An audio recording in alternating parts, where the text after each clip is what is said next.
Welcome back to Breakfast Central. Let's go straight to the front pages of the papers. And we do have, of course, seasoned journalist who's here with us, Mr. Habib Aruna. Thank you so much for being here. Thanks for joining us on Breakfast Central. Let us go straight to the very first one. The Punch newspaper is where we're going to, and you can call in to be part of this Friday's conversation on the front pages. Marketers predict cheaper petrol nationwide. That's good news. Dangote begins Naira sale. You see, I'm reading it with so much joy and excitement. Refinery slashes loading costs to 865 Naira after Naira for crude deal. Fuel depot prices to fall. What's your take on this? I think it'll be too early to pump champagne. Ew.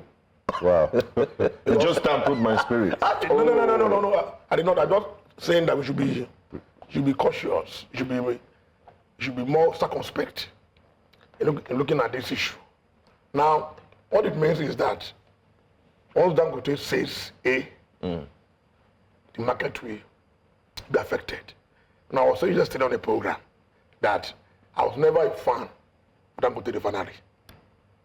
Is it because mainly of the because monopoly? if you look at Dangote, its antecedents in the cement sector, in the sugar sector, in the salt sector. Anything it says or do affects the price.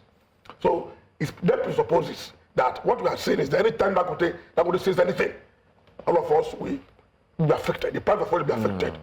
So the onus is on government, and I'm serious, and the error is on government to make sure that the interest of consumers, the interest of Nigerians, is well protected. You know, all of a sudden, they stop this Naira for crude agreement. Then they're not back on the table. That's after someone was fired. Yes, and I was thinking that before the thing expires, there should have been another meeting. This gentlemen were extending it. There was no meeting.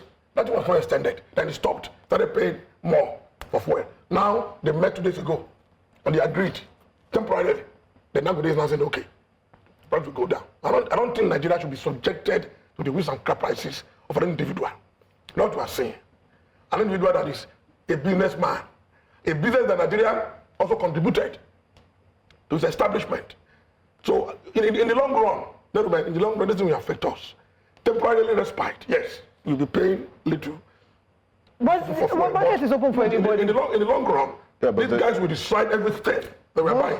Is the fault on Dangote, or is it not the government that has the responsibility to ensure that they're able to guarantee pump price of petrol, not just affordable for Nigerians, but also accessible, the products being accessible as well? Before Dangote stepped into the market, remember that last year, what we experienced was scarcity upon scarcity. There was a scarcity that lasted for as long as 2 months. Absolutely. We haven't had that since Dangote stepped into the market. And what more worrisome is the fact that our 4 refineries are still not working. We are not looking at that. But refineries are working. Dangote will not be the sole. But they said worry is working. Person that will decide our fate. We have Kaduna, we have Warri, we have Port Harcourt. Two in Port Harcourt. They are not working yet. Why are they not working? They are pumping billions of dollars. Let the media put the government on its toes. Why are the refineries not working? If they are working, Dangote will not be the sole person that will decide our fate. So, Mr. Aruna, that's why I agree with the fact that it's not solely Dangote's fault. Is it even Dangote's fault? The industry has been deregulated. If the government do their own job, we will not be celebrating like we were happily reading 865. If I'm paying more, who do I blame? I'm a consumer, rational consumer for that matter. Absolutely. So I will normally blame the next person. Because if you look at the price of cement, before those guys came into Iboa and Co. and make it competitive, the man was deciding the price. He's a businessman. That's of what course, but the government do. has a duty to protect Exactly. So let's put the onus where the onus lies. So our duty here as journalists to make sure that government, come, what are you doing to protect us from these people who are shallows? We operate. Okay, let's move on to the Nigerian Tribune. The front page of the Nigerian Tribune, so many stories there, but I'm just going to pick growing disaffection in PDP puts party's future in doubt. May NEC meeting in limbo, national leadership unable to meet and act, postpones North Central and South and Southwest Congresses. PDP, what is going on? It feels like every party, one day is one party, another day is another party. Do you think that the PDP's house is in order? We had Mr. Segun Showunmi some days back, and he talked about the party, and basically, I think in some sense, downplayed whatever internal wrangling, happens in every family. saying that it happens in every family. you know, John is a member of the party. You know, me, I'm an observer, a modern casual observer for that matter. And I'm telling you that what we are seeing in PDP is what you are also seeing in Labour Party.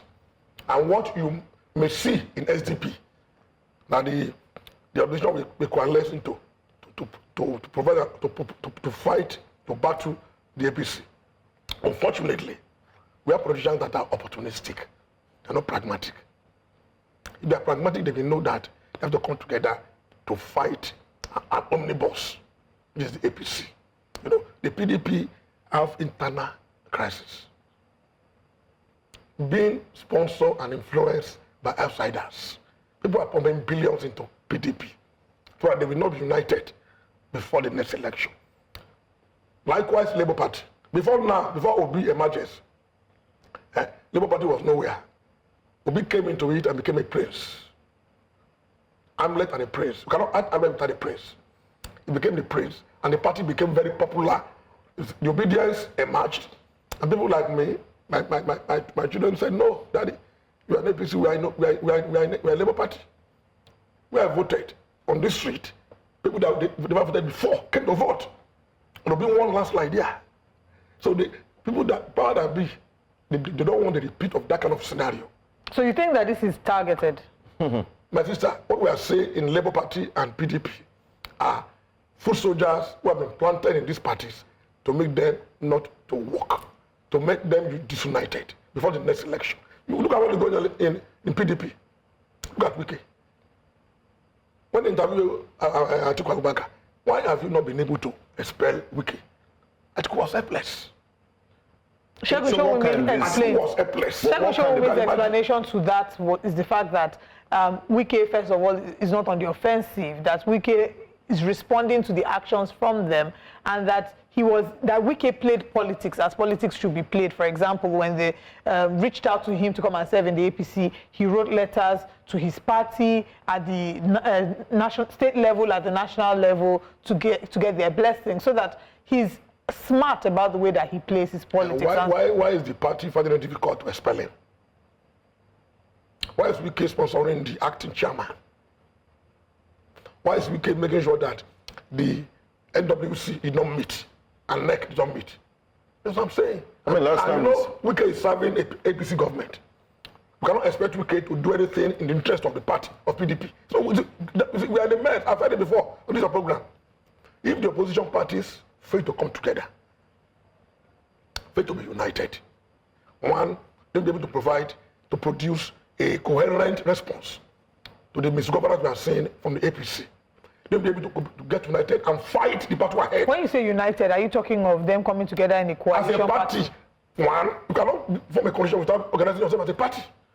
You have to come to the table with your position as a united force. So, united force, PDP, SDP, and Labour Party. NNPP. The way they are now. What about NNPP? NNPP is also having crisis too. Absolutely. From the east. NNPP, they are also trying to. So yeah. I don't know. And it's unfortunate. So what can these parties do to prevent infiltrators and fifth element? You cannot prevent it because of the structure you have on ground. The structure of people that don't believe, don't have a philosophy. So the opposition don't have a coherent and strong ideology.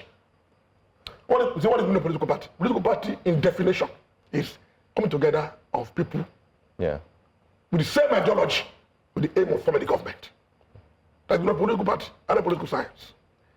So if we're coming together with the same ideology to form government, then you believe in that ideology. And that is why you see in some climes, people cannot just defect. No, because they believe in the strong ideology. Yeah, structure. You know, we're serious. Workers, making sure that people are well paid, making sure that social contract is well maintained. These are the principles of, and the other party is conservative. They have share different ideologies and they believe in it. But in Nigeria, what is the ideology? What is the ideology? And the problem is that what people are not looking at, I'm worried. The future of our country is at stake.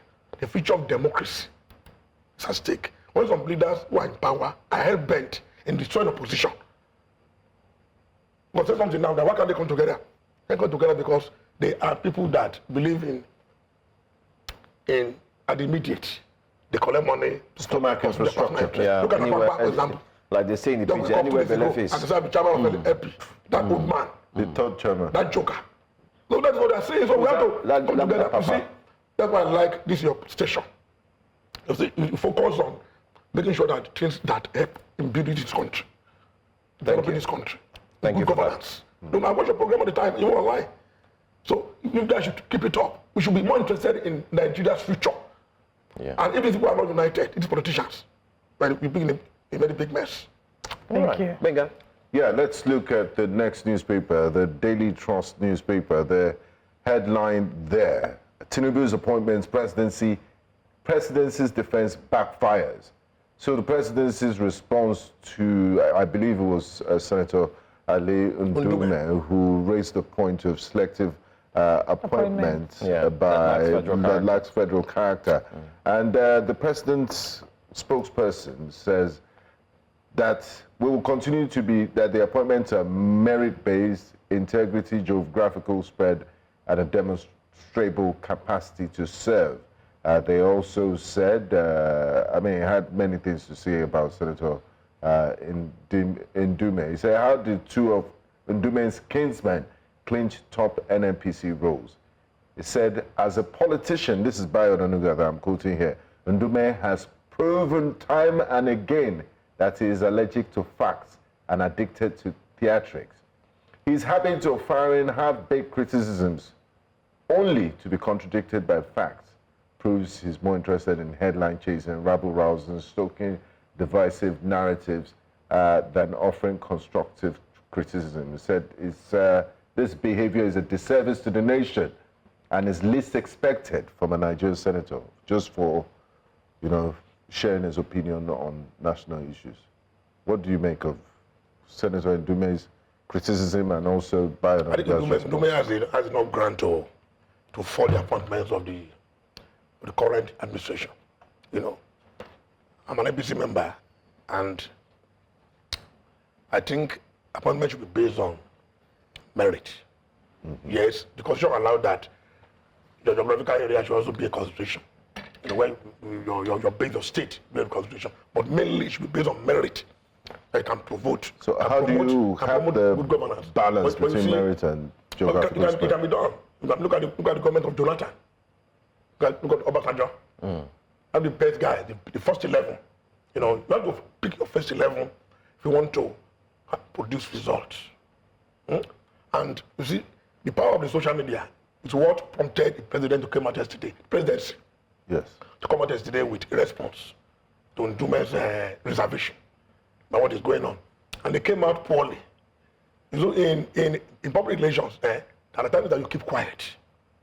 Silence is golden. Absolutely, it can be golden at times. But this time around, the guys came out without their facts. Even I said, what are you talking about? Where is Secretary Amila? Other people that are from the southwest, So did not provide enough. Was an own go. Absolutely, not enough fact. Enough fact. So I think Buhari was worse off. Yeah. Buhari appointment was very, very A lot decided. of the defense we've been seeing is, speak to Buhari started it, but is there a way to move forward? Buhari was worse off, was completely. But I think the leaders in this country should be mindful of the ethnic and religious balancing factors that should make. Because Are there any advantages to it? Because I'm wondering why they tend to do well, to me, this. there is nothing in it. What is the man in the street benefit? What does it benefit? That is the point. It is an elite game. They do this thing to satisfy themselves by the top. They do not really percolate to people in the street, people that are supposed to benefit from it. People don't believe, people don't really care about who you appoint as chief of staff or the first minister. If there is security in my village, if there is food on my table, if there is employment for the youths, if you can give people what they want. So these are the things that should be uppermost in our consideration. Okay, too many things to look at in the papers. I don't know if we still have time to take one more paper. Let's look at the Leadership newspaper. On the front page of the Leadership, 2025 flood in 1,249 communities face high risk, federal government warns. 2,187 others to experience moderate flood. 30 states marked red. In fact, when we're reading the news, when I was reading all the states, I should have just said every state in Nigeria except 1, 2, 3, 4, 5, 6. You know, because I don't know. NEMA is saying that we're on alert and that we should be prepared for emergencies. But do you think that we're adequately prepared? Do you think that we've had enough sensitization about the tendency of these floods to overtake Nigeria? Very fine question. I'm sure you live in Lekki. I do. So as I read it, my heart was so cutting. you should be worried. I am worried. I live on the mainland. So you're not worried? I'm well protected. You know, but coming back to the question, which I think is very, very instructive, is that yesterday the news was everywhere. You know, they came out with this alarming report that people should be prepared. Many states should be prepared. But one of the states be affected. I think it's good. I think they're coming out with this report at the right time so that states. But what I heard yesterday was that, apart from the report, they're informing the various states to prepare, to put in measures to prevent and also make sure that anything this thing happens, they are ready to deal cushion with it. Yeah. See, just yesterday, the rain that fell was barely 45 minutes. My state was flooded. No, these are flash floods. There are flash floods. Yeah. So those ones are different. Now, we know, as a reporter, Minister of Environment in Lagos State, tell us that there is flash floods. It happens anywhere in the world. However, you know, anywhere in the world. However, the question that you ask, yes, is very important. Is it preparing? Are we prepared? Yeah. So the alarm has been said, has been raised. The state government is it not too late to prepare now? Pardon? Is it not too late to prepare? We have preparation every year. You can always prepare against it. So what will preparation look like? That's another thing. That we build an ark. Because in Nigeria, we are not advanced yet in terms of weather forecast and preparations. Before you travel abroad, what I read, what you read on the internet, you check your weather report. To know if you should go with your umbrella or your raincoat. Except in London, because it can shift. The weather can is happen. So erratic. Nigeria is becoming to be aware of that. Not just go by climate change. You know? So I think it's they've got very good question. The states affected should take precautionary measures. What are these measures? Making sure that the areas that are affected are well informed. Keep on telling them already. So if they tell me now, so what will I now do? Will I now pack my load and say, you tell them, then you also prepare the area that they can go to. Yeah, bag, your escape plan. In Lagos, for example, they go to a place in Ekpe. Highland. Yes. Highland. A highland to Ekpe. Yes. So I think we are becoming to... And even the clearing of drainages, because there are a number of drainages that are still blocked. They just started clearing drainages just 2 days If you ago. notice, they've been going around, if you look at even mainland, they've been removing those... Just 2 days ago, is it not too late? No, not 2 days ago. In some areas, I mean, I saw them. I know of Lagos. Lagos is always red, those things.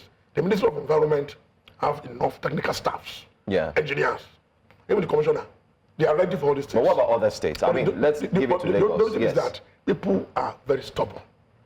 They build in these areas, this part, and water will find its way. So but it's beyond people being stubborn. Who gave them the approval to build there? No, they will do it. And when you go and destroy it, they will say, now we go to social media. No, I'm telling you, that's the challenges that government is facing. So I think you should extend it to other states. They should also be more ready. They should be prepared. All right. So the media has a duty. Put them on their toes. I agree. We could also Probably take it should as do like a CSR short as jingle well. too. Yeah. As we're wrapping things up, just in 1 minute, assassination allegations, Akpabio petitions, AGF, IGP demands Natasha's prosecution. No, the right thing to do. That's the right thing to do.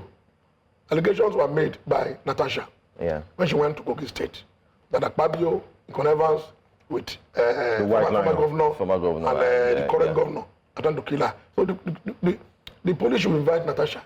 Come on, give us evidence. The allegation you allege was proof. So I think that's the right thing to do. And I think the Senate President is going through the right path, right channel to seek redress. This woman is maligning my integrity, so I need to be. The police should investigate. And she said she has her facts. So she should provide her facts. The truth will favor all of us. Let everything come to the fore. Exactly, and everybody. To the police. But I'm not comfortable, I said it before and I've said it again, with Akpabio as the head of a legislature. Akpabio is not providing enough leadership. Beyond the Natasha Absolutely, to make sure that the executive is well checkmated. Because it is when you have an executive that is completely checkmated. independent of the legislature, independent. Yeah. For the sake of the country. At the same time, anytime they are going wrong, never mind.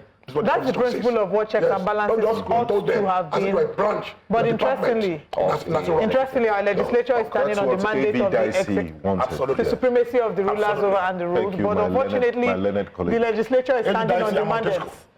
Standing on the mandate of the executive. But Habib Aruna, thank you for your time with us this morning. It was a pleasure.